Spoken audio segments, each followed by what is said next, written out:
여섯 번째 원리. 건물을 의존하지 않는 것과 건물을 필요로 하는 것. 우리가 사도행전에서 찾아볼 수 없는 것들 중 하나는 교회 건물에 대한 의존입니다. 거의 모든 교단이나 교회들의 모임에서 그리스도의 몸된 교회, 곧 유기적인 성도들의 공동체를 세워나가는 일에 대한 것보다는 우리가 일반적으로 교회라고 일컫는 건물로서의 교회에 대해서 더 강조하는 것을 보게 됩니다. 믿음의 공동체가 건물을 갖게 되면 주님의 사람들이 모이는 일이나 복음을 위한 사역을 하는 데에 대단히 유용하게 사용될 수 있습니다. 그럼에도 불구하고 우리는 사도행전 속에서 교회가 건물을 지었다는 기록을 찾아볼 수가 없습니다.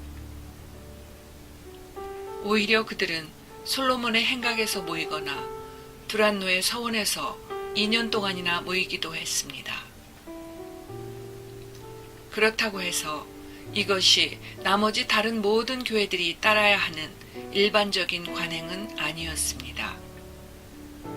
교회의 역사를 주의 깊게 살펴보면 콘스탄틴 황제가 통치하던 시대에 이방 신전들이 교회 건물로 변경되었던 AD 300년이 될 때까지는 교회의 모임에 큰 건물이 사용되었다는 증거를 찾아볼 수 없습니다. 분명한 것은 초대교회가 다른 어떤 장소보다도 성도들의 집에서 주로 모였다는 사실입니다. 또한 동굴이나 강가, 그리고 로마에서는 땅을 파서 만든 지하 터널로 이루어진 무덤, 즉 카타콤에서 모이기도 했습니다.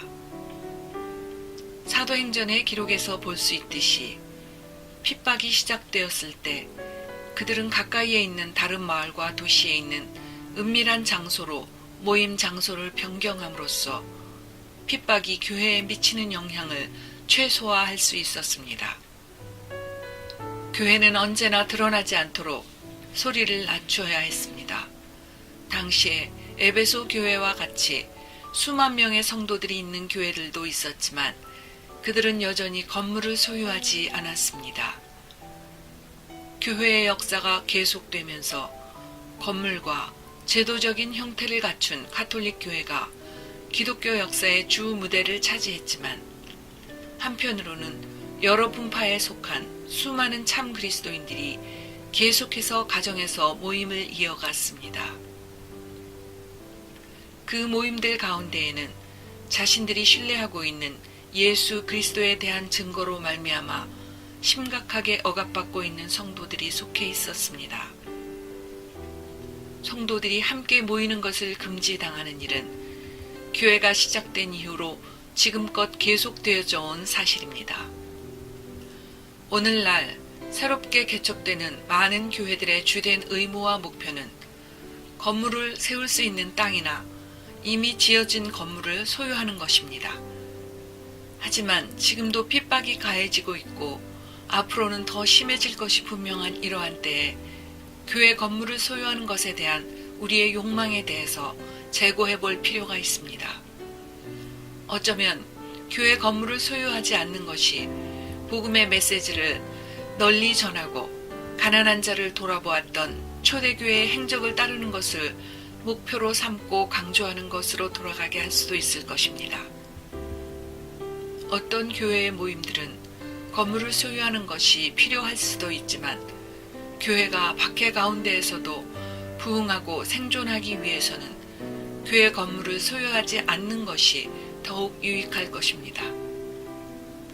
전 세계에서 핍박받고 있는 그리스도인들을 위해 사역하고 있는 한 형제는 일반적으로 AD 3세기까지의 그리스도인들은 공동체의 모임을 위해 개조된 개인의 주거 공간에서 모임을 가졌다고 말합니다. 사도행전에 나타난 가정교회들은 브리스가와 아굴라, 사도 바울, 아비아와 아키뽀, 눈바의 집에서 모인 교회들이지만 이외에도 수많은 가정들에서 모임을 가졌습니다. 이러한 가정교회들이야말로 성경적인 기초 위에 세워진 형태의 교회라고 말할 수 있습니다.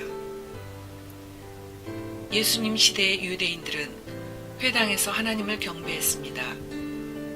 그들은 완전히 하나님의 뜻을 대적하는 삶을 살면서도 겉으로는 대단히 종교적인 모습으로 보여지는 삶을 살았습니다.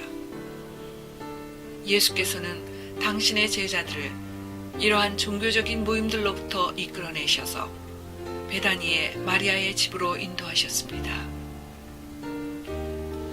교회가 시작된 후 처음 2세기까지 교회는 공공회관이나 시장 등 다수의 사람들이 모일 수 있는 장소가 필요한 특별한 경우 이외에는 성도들의 집에서 소규모로 모임을 가졌습니다. 처음 2세기 동안 교회는 아마도 다시는 동일한 부흥을 경험하기는 어렵다 싶을 만큼 눈에 띄게 강력하고 열정적인 성장과 진보를 나타내었습니다. 교회의 모임에 건물이 없는 것은 교회의 급속한 확장과 부흥에 결코 장애물이 될 수 없습니다. 오히려 AD 200년 이후의 교회들의 상황과 비교해 볼 때 건물이 없는 편이 명백하게 도움이 됩니다.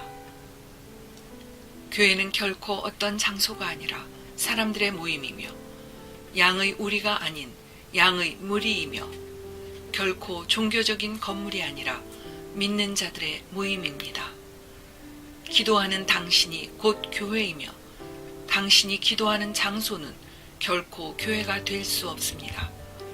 당신이 입고 있는 거친 옷이나 비단 옷이 당신 자신이 될 수 없다는 것보다 더 분명한 사실은 벽돌이나 대리석으로 된 건축물이 더 이상 교회로 여겨져서는 안 된다는 사실입니다. 교회의 역사를 통해서 알 수 있는 것은 가장 손쉽게 접근할 수 있고 가능한 선택이 소규모의 공동체로 가정들에서 모이는 것이었다는 사실입니다. 이러한 유형의 모임이 제자를 삼고 양육하는 일이나 모임에 속해 있는 성도들 개개인의 필요를 채워주는 일들을 더욱 잘 감당할 수 있을 뿐만 아니라 그리스도의 몸된 교회가 핍박을 이겨낼 수 있도록 돌보고 지켜주는 역할을 합니다.